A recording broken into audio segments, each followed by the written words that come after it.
Hey guys, Mrs. McAvoy here. Today we're going to talk about one of my favorite things, theater and drama. I am a passionate theater goer. I'm a total sucker for musicals, and I loved studying theater and drama in high school and in college. So this is actually a really exciting topic for me. In this lecture, I will introduce you to what drama is, how to read it on the page, the very beginnings of it, and how to view it on the stage. We'll address analysis at a later date. So, as I've mentioned before, poetry is meant to be heard and stories are meant to be read. Plays, however, are meant to be seen and heard. And because of this, studying the text of a play calls for an active imagination and perhaps access to a stage production of the play or cinematic production. The art of drama is representational as well as literary, giving us a direct presentation of action rather than action presented through a narrator like fiction does. So if you're reading a play, you have to use your imagination to recreate the full spectacle in your mind's eye. Pretend to be the director. Seeing a play in performance is enormously helpful. You get to see the set, costumes, props, movements, gestures, and pace and tone of the dialogue, and that brings the play to life for you. So because of that, I've worked really hard to assign us plays that you can be seen performed.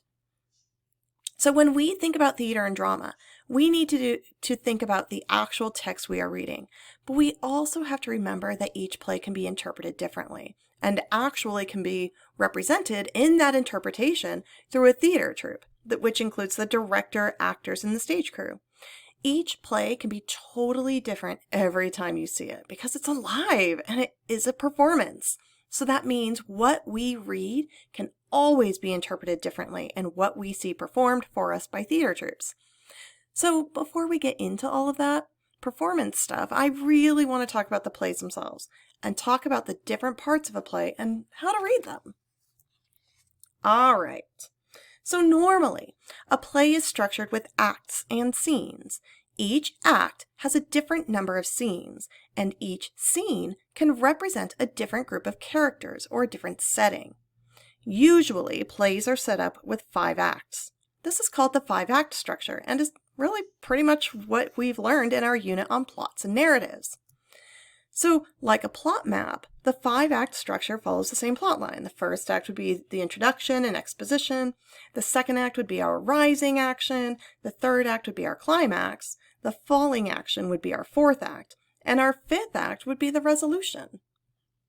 And sometimes plays are made up or set up differently. There are plays that are called one-act plays, in which the entire plot is set up in one act, and the play itself is actually condensed into a very, very short act with very short scenes. Now, each act has a certain amount of scenes. The scenes can vary from play to play, but normally you're looking at 3 to 5 scenes each. Each scene can represent a different part or a different group of characters who are advancing the plot. So when we look at the text of a play, we are going to see the character's name next to the lines that they will be speaking. And when we read a novel, we don't really see this. But in a play, we have the character's name right next to those lines that they actually speak. Sometimes it has stage directions for a specific character or stage directions for a specific scene. We'll get to stage directions in a sec. But first, let's take a look at a typical page from a play that you have 2 characters that are having a conversation or a group of characters that are going back and forth with their lines. This is called dialogue because more than one person is speaking. Dialogue. But when a character speaks a long speech, which happens most often in Shakespeare's plays, we're not going to be reading Shakespeare. This is called a monologue. It's only called a monologue when there are other characters around that person listening to their long speech. Monologues give other characters and the audience access to what a particular character is thinking. So if a character is saying their long speech and there are no other characters around to listen, or the other characters on stage are not listening to the long speech, that's what we call a soliloquy. Both monologues and soliloquies are particularly useful for characterization. It aids the audience in developing an idea about what the character is really thinking, which in turn helps, or can later help, explain their previous or future actions and behavior. Now let's take a look at stage directions. Stage directions can indicate what's happening in the background of the scene, what a specific character is doing or how they are saying something, and can also indicate where action taking place on stage. Stage directions occur in italics and/or parentheses. These are texts that are not to be read out loud, but to tell the directors, actors, and stage crew what the playwright wants to have occur in the text. They give us readers insights into the playwright's intentions. So really quick, let's just take a look at what a stage would look like from a director's point of view. The stage is set up into 6 sections. The top section would be known as upstage, which would be the furthest from the audience. The middle section would be known as center stage, and this would be essentially in the middle of the stage. And the last section is called downstage. Downstage would be the closest to the audience. Each part of the stage has a different meaning for the action of the play. I'm not going to go into too much detail about that, but we do know that depending on where the actors are situated on the stage, has a different indication of what's happening and what the character is actually trying to represent. Upstage diminishes a character's presence, while downstage places more emphasis on a character. So I mentioned that there were 6 sections of these 3 sections: upstage, center, and downstage. These are split up into 3 sections of their own: stage left and stage right. If you've ever heard of someone taking center stage, this is what it's referring to. Center stage means being given a position of prominence and focus. The stage position emphasizes or de-emphasizes a character or an action. So think of it this way. When we're reading these stage directions, stage left to us, the audience watching the play, would be actually our right, and stage right in the text would be our left. It's only set up this way so that the actors have a better sense of where they're supposed to be according to the text. So if they're looking at us from the stage, stage left would be their left and stage right would be their right. A typical stage structure is a proscenium stage. While there are 2 different types of stages, I'm not going to go into detail on those. I'll save that for the theater classes.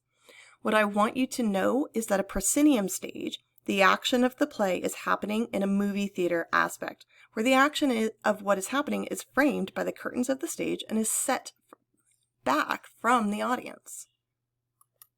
And typically, in a theater production, you also have the actors wearing costumes. This means that you have to have a costume designer who wants to work with the director and knows what the director's vision is, and understands also what the playwright's vision is according to those stage directions. And you also have to have a set or a background. This is designed by the set designer and their stage crew. They can build amazing sets that usually go along with what the director is trying to envision and what the playwright describes. And last but not least, you have props. Usually in every play, there's going to be some kind of prop that is needed to convey the scene. Stage crew members are in charge of those props and making sure the actors have the right props on stage for their particular scene. Alright, so because drama is meant to be performed in front of an audience, rather than simply read by the reader, your approach to analyzing a play is a little different from that of typical prose.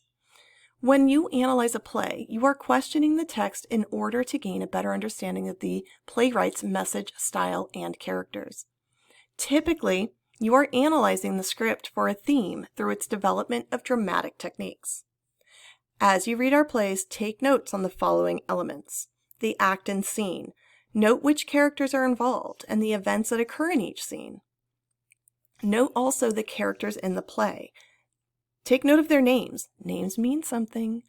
Physical descriptions. You can find those in the stage directions usually. Their thoughts. Note any monologues or soliloquies. Then note those stage directions for actions.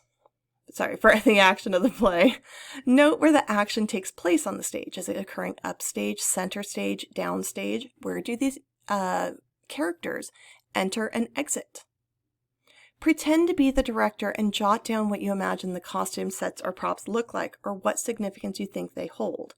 Because taking note of all of these things will help you not only gain a greater insight to the theme of the text, but will also help you become a more active reader and therefore better prepared to write about the play.